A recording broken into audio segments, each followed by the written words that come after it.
The Ace of Spades, a story of Ace Kingmister. The neon lights of the rusty deck casino blinked like a beacon for the lost souls of the night. Inside, the air was thick with cigarette smoke and the hum of slot machines, punctuated by the clinking of glasses and the occasional triumphant yell from the craps table. At the poker table in the back, Ace Kingmister leaned casually on his chair, one boot perched on the edge of the table, his whiskey glass balanced precariously on his knee. Ace wasn't his real name, of course. He'd earned the nickname for his uncanny knack at turning even the worst hands into winnings, a skill honed over years of practice, bluffing, and sheer audacity. His luck, however, was as much a curse as it was a gift. It kept him coming back, kept him tethered to the felt-lined tables and the siren song of shuffled cards.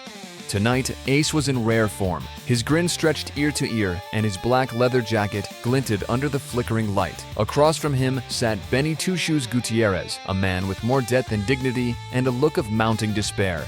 Ace had already cleaned him out of his watch, his ring, and a set of car keys. Now, all that remained on Benny's side of the table was a crumpled promissory note and a rabbit's foot that had clearly seen better days. The cards were dealt. Ace didn't look at his hand right away. Instead, he took a long sip of his whiskey, savoring the burn as it coursed down his throat. He gave Benny a wink. "You sure you want to do this, pal?" A man's gotta know when he's beat. Benny's hand shook as he lit a cigarette. "Just deal, Kingmister. I've still got a shot." Ace laughed, a low, gravelly sound. "That's the way I like it, baby. Keep the hope alive."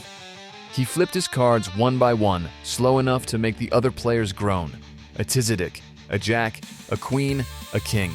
A collective hush fell over the table. All eyes were on Benny as he revealed his cards. A flush, respectable, but not enough. Ace leaned back, revealing the Ace of Spades with a dramatic flourish.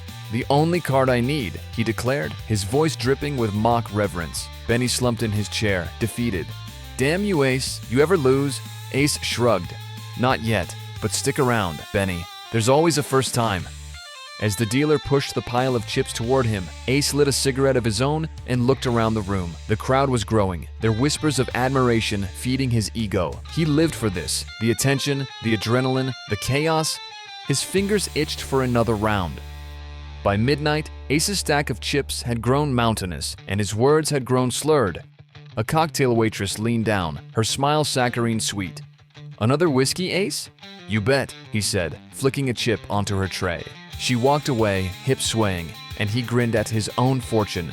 Life was good, or at least it felt good in moments like this. But the good times never lasted long. By 2 a.m., Ace was at the roulette wheel, his winnings whittled down to a handful of chips. The crowd had thinned, the energy waned, but Ace's fire burned hotter than ever. His addiction to the rush wouldn't let him leave. A tall man in a trench coat sidled up to him, his face obscured by shadow. "Ace Kingmister," the man said, his voice cold and measured. "We need to talk." Ace didn't look up. "If you're here to collect, get in line." The man leaned closer. "You owe us, Ace. Big time." Ace smirked and tossed a chip onto the wheel. "I've been told. You know what? Let's make it interesting. I'll double what I owe if I lose this spin. If I win, you give me another week." The man's jaw tightened. "You're insane." Ace shrugged. "Insane's just another word for lucky." The wheel spun, the ball clattering against its grooves. Ace held his breath, his heart racing as the ball slowed, then stopped. Red. He'd bet on black. The trenchcoat man didn't wait for a response. He grabbed Ace by the collar and dragged him towards the exit. "Your luck's run out, pal." Ace's laugh echoed down the alley as the man shoved him against a wall.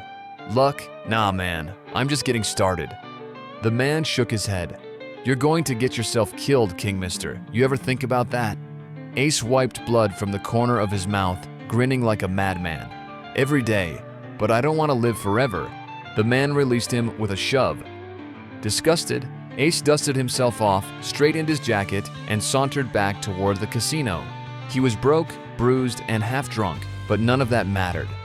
The pull of the cards was stronger than his common sense. He'd find another table, another mark, another shot at glory. Because for Ace Kingmister, there was no rock bottom, no final hand. Just an endless shuffle of cards and a dangerous thirst for the game. As he walked through the casino doors, he muttered to himself with a grin, "Don't forget the Joker." and only he knows the dark meaning of that phrase.